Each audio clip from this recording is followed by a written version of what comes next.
વાવથરા જિલ્લાના દિયોદર તાલુકામાંથી એક ચોંકાવનારો video social મીડિયામાં વાયરલ થતાં ભારે ચકચાર મચી છે।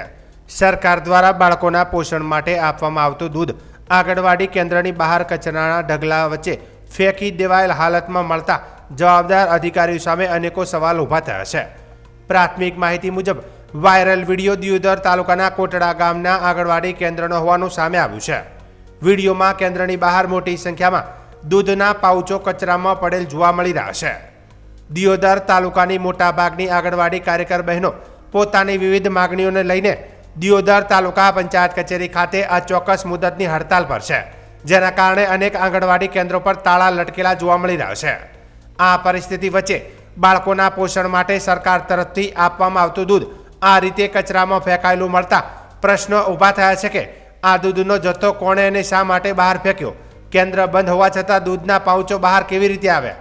સ્થાનિક લોકોમાં ચર્ચા છે કે જો કેન્દ્ર બંધ હતા તો દૂધનો જથ્થો યોગ્ય રીતે સંગ્રહિત કેમ ન થયો?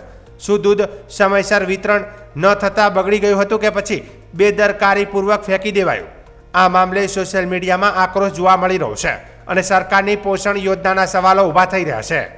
વાયરલ વિડીયોની નોંધ લઈ જવાબદાર તંત્ર દ્વારા તપાસના આદેશ આપવામાં આવ્યા હોવાનું જાણવા મળ્યું છે। તપાસ બાદ જ હકીકત સામે આવશે અને જવાબદાર સામે કાર્યવાહી થશે કે કેમ, જે હવે જોવું રહ્યું। તારીખ 23/2 ના રોજ આંગણવાડી બહેનો અચાનક જ અચોક્કસની મુદતની હડતાલ ઉપર ગયેલા છે એવું મને ઓફિસ કક્ષાએથી જાણવા મળ્યું છે। જે પછી મેં ઓફિસ કક્ષાએથી મુખ્ય સેવિકાઓ દ્વારા સૂચના આપી હતી તમામ કાર્યકરોને કે તમે અમને ઓફિસ કક્ષાએ આવેદનપત્ર અગાઉ રજૂ કરેલ નથી, તો આ બાબતે તમારે જે પણ દૂધ સંજીવની અંતર્ગત યોજના અંતર્ગત એક દિવસ પહેલા જ દૂધનો ઓર્ડર થઈ જાય છે, તો તમારે તમારી કક્ષાએ તમામ કેન્દ્રોમાં દૂધ લઈ અને તમામ લાભાર્થીઓ સાથે લાભાર્થીઓને દૂધ વિતરણ કરવાનું રહેશે। આ તમારી જવાબદારી રહેશે।